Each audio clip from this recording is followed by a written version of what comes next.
Clambering between debris and fallen trees, a German relic hunter was deep in a forest when his metal detector emitted an unexpected signal. And so, brushing away the cold earth and leaf litter from the ground, he couldn't believe his luck. "It's a freaking door," he exclaimed. "And I think there is some sort of structure down here." The relic hunter, whose YouTube channel, WW2HistoryHunter, has more than 140,000 subscribers, made the discovery while hiking in an undisclosed location in rural Germany. His past videos, meanwhile, have documented hidden World War II locations such as strategic bunkers and ammunition dumps.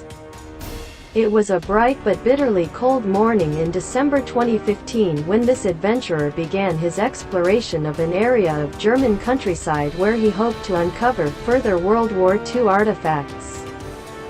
Equipped with his metal detector and a pair of ski gloves, he subsequently began searching a forest for hints of buried relics and hidden structures. "Today it's a forest.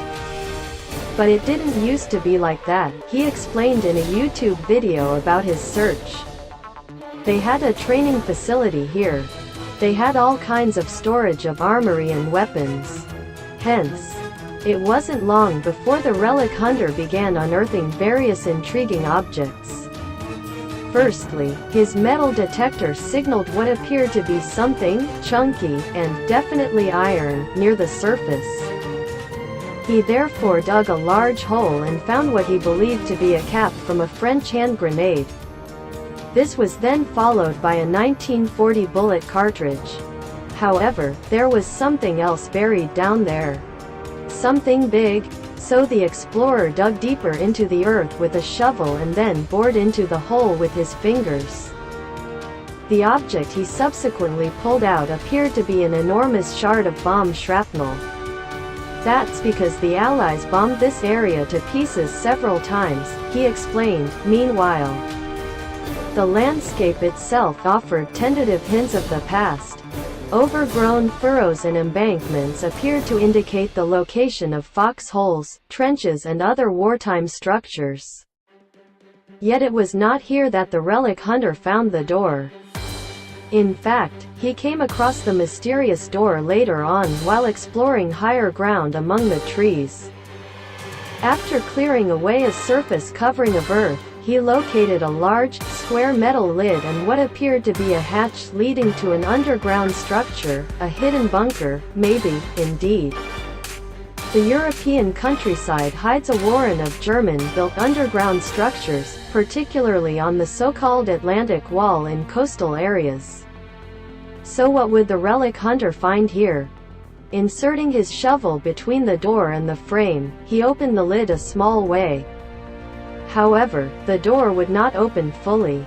Instead, the relic hunter peered through a hole in the corner. It was too dark to see anything, though, so he decided to cover up the hatch and come back another day. Of course, he'd been able to ascertain that there was a large structure down there. But he could not yet be sure exactly how deep it was. 2 months later, though, the relic hunter returned to the forest. This time, moreover, he was kitted out with a heavy-duty chisel, a crowbar, a hammer, some ropes and a ratchet.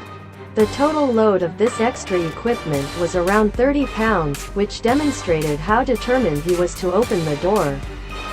Unfortunately, this time it was even colder than it had been on his previous visit. "Some people have fun in the snow," he said. "I'm not one of those."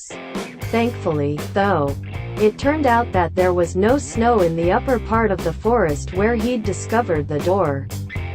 What's more, he had it open in 10 seconds using his crowbar. Finally, the relic hunter was able to look inside.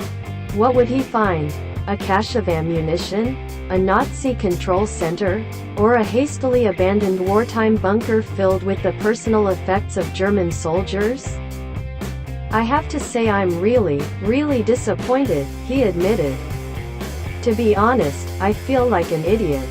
In fact, the bunker contained several large pipes and valves. It appeared to be part of a water system. Who and what the system supplied, however, was unclear. It may have been used for supplying local residences with drinking water or for irrigating crops. According to the relic hunter, the presence of ammunition dumps at the facility would have posed a significant fire hazard. Therefore, the Germans engineered a technological solution, an ingenious fire protection system, consisting of a web of underground pipes. It was this supposed infrastructure that the relic hunter claimed to have found. Of course, there is no way to verify his hypothesis without further investigation, although it seems plausible. Ammunition bunkers typically feature some sort of flooding system, to be used in the event of fires.